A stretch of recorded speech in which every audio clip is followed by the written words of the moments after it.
दिल्ली विधानसभा चुनाव के लिए सोमवार को प्रचार का आखिरी दिन था। क्या बड़े नेता, क्या छोटे नेता, क्या पार्टी कार्यकर्ता, सभी ने चुनावी रैली और रोड शो में पूरी ताकत झोंक दी। अब नजरें 8 फरवरी पर हैं, क्योंकि उस दिन अब तक की मेहनत का रिजल्ट राजनीतिक दलों और उनके नेताओं को मिलेगा।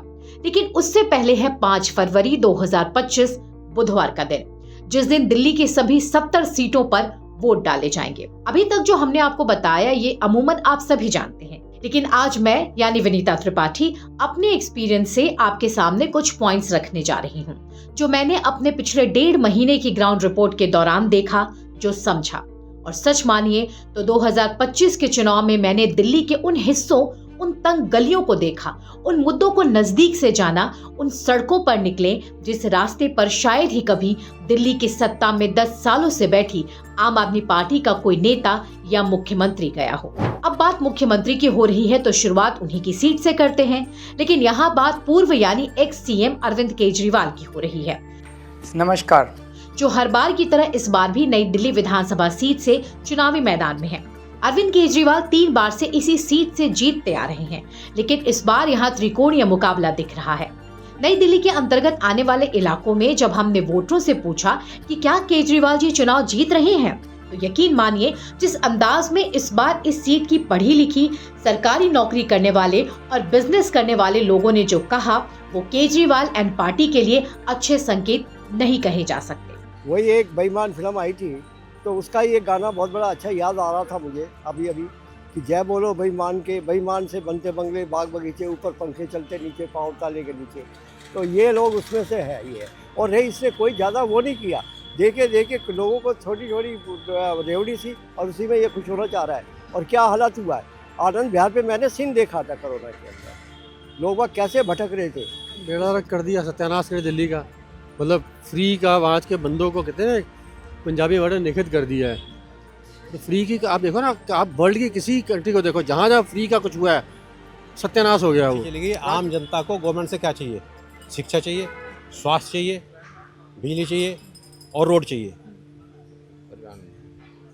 ठीक है, पर्यावरण चाहिए, बाकी कुछ नहीं चाहिए। पब्लिक अपने आप सारा काम करती है। कैसी सरकार चाहिए, या फिर लगता है जो अभी फिलहाल दिल्ली में सरकार है वो सही काम कर रही है? वो तो अभी सही काम नहीं कर रही है।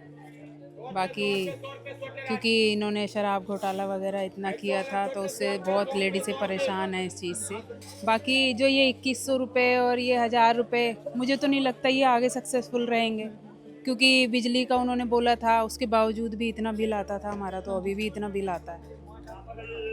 तो इस बार दिल्ली वाले बदलाव के मूड में हैं? हाँ जी, बिल्कुल। झाड़ू को नकारना है, बिल्कुल हटा देना है बीजेपी लाना है। Thank you. और आपको क्या लग रहा है, कैसी सरकार चाहिए इस बार? अच्छा चाहिए, नेक इंसान सरकार चाहिए, ईमानदार चाहिए। तो केजरीवाल जी तो कहते हैं मैं बहुत ईमानदार हूँ। ईमानदार नहीं है। ईमानदारी तो बिल्कुल भी नहीं है, कहीं नहीं दिखाई दी ईमानदारी। क्योंकि केजरीवाल सरकार ने, आम आदमी पार्टी ने कुछ काम करके दिखाया नहीं है न्यू दिल्ली के अंदर। लास्ट 5 ईयर से तो बिल्कुल ही बेकार हो गया है। चारों तरफ रोड्स ख़राब पड़ी हैं, पानी की प्रॉब्लम, लाइट की प्रॉब्लम, ये सारी चीज़ें चलती हुई आ रही हैं। तो इस बार कुछ चेंजेस होने चाहिए, बीजेपी सरकार आनी चाहिए। इस हाई प्रोफाइल सीट में आने वाले इलाकों में वो वोटर्स भी हैं जिनकी रोजी रोटी यहाँ से चलती है। ये वो लोग हैं जिन्होंने कभी अरविंद केजरीवाल को सत्ता में लाने के लिए मेहनत की थी, लेकिन आज वे पूरी की पूरी पार्टी को हटाने का मन बना चुके हैं। ऑटो वाले के साथ इन्होंने इतने वादे किए। पहली बार जब 39 दिन का सरकार बना था, उसमें बहुत से ऑटो वाले ऐसे कि अपने घर बार बेच के लगा दिया। लेकिन इन्होंने कितने ऑटो वाले के टिकट दिया उस समय? एक भी ऑटो वाले को बता दो कि टिकट दिया हो। अब हमें ये सरकार नहीं चाहिए, हमें सरकार वो चाहिए जो केंद्र में सरकार होगी ना, जिसकी उसकी दिल्ली में चाहिए, तभी दिल्ली का विकास होगा। झाड़ू को हटाना है इस बार? झाड़ू हट जाएगी अब क्या, खुद ही झाड़ू टूट के बिखर जाएगी बिखर जाएगी अब क्या। जब हमने दिल्ली के अलग अलग इलाकों में जाना शुरू किया था तो पता नहीं था कि दिल्ली इतनी गंदी और बदबूदार भी मिलेगी। इस देश का नागरिक होने और भारत की राजधानी होने के नाते मेरा भी रिश्ता दिल्ली से कम नहीं है। हाँ, बस मैं इस दिल्ली की सरकार बनाने में योगदान नहीं दे पाती, लेकिन दिल तो दुखता है। कभी माँ मैली यमुना को देखकर, कभी स्कूलों में माँ सरस्वती की पेंटिंग के नीचे कूड़े का अंबार लगा देख दिल तो मेरा भी दुखता है। जिस दिल्ली में बच्चों के हाथों में स्कूल की बैग और किताबें होनी चाहिए थी, उन हाथों में डब्बे और बाल्टी लेकर पानी के टैंकरों के पीछे बच्चे भागते हैं। क्या इसी दिन के लिए जनता वोट देती है? क्या इसी दिन के लिए कोई भी माँ बाप किसी पार्टी को चुनता है? एक स्कूल के बिल्डिंग में क्लासरूम और टॉयलेट बना देने से क्या शिक्षा क्रांति लाई जाती है? ये सवाल मैं इसलिए पूछ रही हूँ क्योंकि कवरेज के दौरान जब मैं पूर्व डिप्टी सीएम मनीष सिसोदिया की नई विधानसभा सीट जंगपुरा पहुंची तो यहाँ कुछ ऐसे ही हालात थे। जंगपुरा विधानसभा में ही सराय काले खां के पास एक 5 साल पुरानी स्कूल की बिल्डिंग है जिसमें लाखों खर्च किए गए और फिर इस स्कूल को कहीं और शिफ्ट कर दिया गया। मुझे मेरी इस रिपोर्ट के बाद कई अनाप शनाप कमेंट भी सुनने को मिले कि अरे ये मैडम तो आधी रिपोर्ट दिखाती हैं, स्कूल को तो कब का शिफ्ट कर दिया गया है। तो आपकी जानकारी के लिए बता दूं कि मैंने सवाल ये उठाया था कि इतने पैसे खर्च कर स्कूल को कहीं और शिफ्ट करना क्या पैसे और संसाधनों का दुरुपयोग नहीं था? जो आम आदमी पार्टी की सरकार विकास योजनाओं को पूरा करने के लिए केंद्र से कभी पैसे तो कभी जमीन की मांग करती है, इस जगह और यहाँ लगाए गए पैसों का इस्तेमाल किसी कल्याणकारी योजना के लिए उपयोग में नहीं लाया जा सकता था? जिस स्कूल में डेंटिंग पेंटिंग और बड़े बड़े शिक्षा मॉडल को बढ़ा चढ़ाकर दिखाने के लिए स्लोगन लिखे गए थे, आज उस पर धूल पड़ चुके हैं। गांधी और अंबेडकर की तस्वीरें आधी फट चुकी हैं। शाम को खाली कैंपस मैखाने में तब्दील हो जाता है। इन सब के बीच दिल दुखता है उन बच्चों को देखकर जिन्हें ये बताया जाता है कि उनका स्कूल शिफ्ट हो गया है, उतनी दूर ये जा नहीं सकते। इसलिए इसी स्कूल की खाली कैंपस में कोई डॉक्टर तो कोई पुलिस बनने के सपने देख रहा है। जंगपुरा के पौष इलाकों के वोटरों के मन को जब हमने टटोला तो यहाँ के लोग मनीष सिसोदिया को गैर से कम नहीं समझते, जिससे इतना तो समझ आ गया कि जंगपुरा की जंग जीत पाना सिसोदिया जी के लिए आसान नहीं है।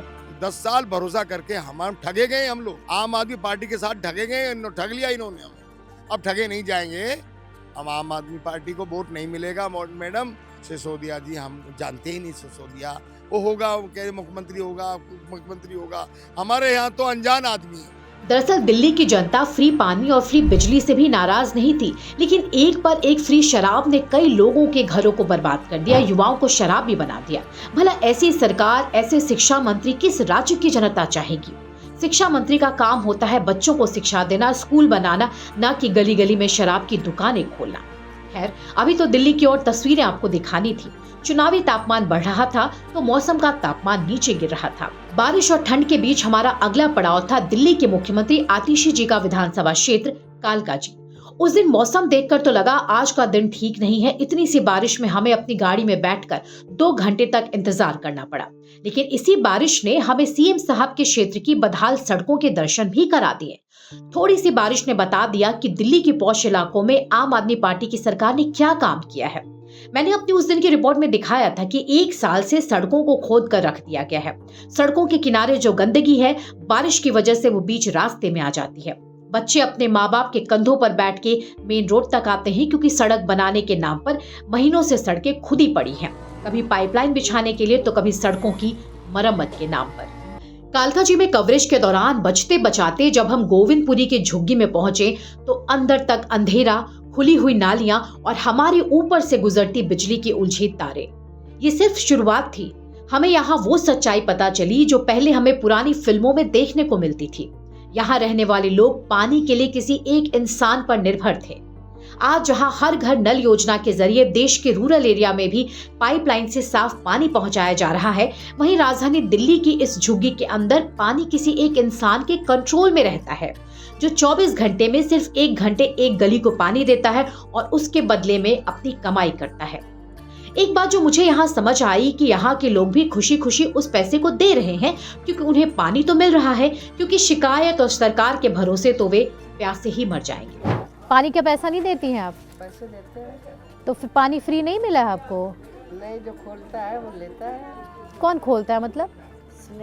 पानी खोलते हैं ना जो, हाँ वो लेते हैं। तो फ्री फिर किस चीज़ का है? केजरीवाल जी तो फ्री पानी की बात करते हैं। हाँ तो आप पानी खोलने के पैसे कौन लेता है? अच्छा, वो गली में पानी किसी और के कंट्रोल में है? हाँ हाँ, किसी और के कंट्रोल में है। जैसे इधर खोला 1 घंटे, इधर बंद कर दिया, फिर दूसरी तरफ खोला, अच्छा, उधर बंद कर दिया, 1 घंटे बाद हाँ, दूसरी तरफ खोला, ऐसे करते हैं। अच्छा, मतलब और टाइम कितने टाइम पानी आता है? इधर तो हमारी तरफ तो 6 बजे आता है। 6 बजे सुबह आती है पानी, और कितने बजे तक रहता है? 7 बजे तक। 1 घंटा? एक गली में 1 घंटा। 6 से 7 बस 1 घंटा। दिल्ली की चुनावी कवरेज में साफ दिखा कि लोगों को कुछ भी फ्री नहीं चाहिए। वे हर सुविधा की कीमत देने को तैयार हैं, बशर्ते उन्हें सुविधाओं के नाम पर धोखा न दिया जाए। वोटरों का गुस्सा सिर्फ बुनियादी सुविधाओं को लेकर है, जैसे उन्हें पीने के लिए साफ पानी चाहिए, सड़कें बेहतर होनी चाहिए, इलाके में सफाई होनी चाहिए। ये किसी भी राज्य के नागरिक का अधिकार है। अगर 10 सालों में दिल्ली जैसे राज्य की सरकार पीने का साफ पानी तक न दे पाए तो जनता सवाल भी पूछेगी और 10 सालों का हिसाब भी मांगेगी। ये लंदन की सड़क कहेंगे आप इसको? आप ये सोचो, हर रोज क्या भैया, 1 सेकंड आइए आपसे भी बात कर लेते 2 मिनट। हालांकि यहाँ पे बड़ी मुश्किल है लोगों से बात करना। क्या हालत है? ये सड़क लंदन की है क्या? अगर सही हो जाएगा तो बेहतर रहेगा। हर पब्लिक की दिक्कत होती है, रोड बहुत जरूरी है सही करना। हमारे सबसे ज्यादा गंदगी काले काम में है, इनको सफाई करना सरकार के हाथ में है। सरकार जैसे चाहेगा ऐसे होगा। जी हाँ, तो पीछे जाम की समस्या पूरी। अच्छा, यहाँ पे क्योंकि जाम लग रहा है इसलिए बहुत ज्यादा लोगों को रोकना अभी मुनासिब नहीं है। सवाल ये कि आखिर कब तक यमुना की सफाई न होने, बढ़ते प्रदूषण के लिए हरियाणा और उत्तर प्रदेश पर आरोप लगाने, सड़कों के गड्ढों के लिए, पानी के लिए, अस्पतालों के लिए आप केंद्र को दोषी बताते रहेंगे और दिल्ली की जनता उसे सच मानकर बैठी रहेगी? ये गुस्सा, ये असंतोष 1 या 2 दिन का नहीं है। पिछले 10 सालों में आपने जो दिल्ली की जनता के साथ किया, उससे न सिर्फ आपने दिल्ली को 10 साल पीछे धकेल दिया है, बल्कि दिल्ली की जनता के साथ भी धोखा किया है। आखिर में एक बार और मैं जरूर कहना चाहूंगी कि मैं किसी भी राजनीतिक पार्टी का कोई पक्ष नहीं रख रही हूं, न ही किसी पार्टी विशेष पर कोई टिप्पणी कर रही हूं। एक डिजिटल मीडिया संस्थान की पत्रकार होने के नाते पूरी जिम्मेदारी के साथ मैंने जो भी दिखाया, जो कहा, वो सच है।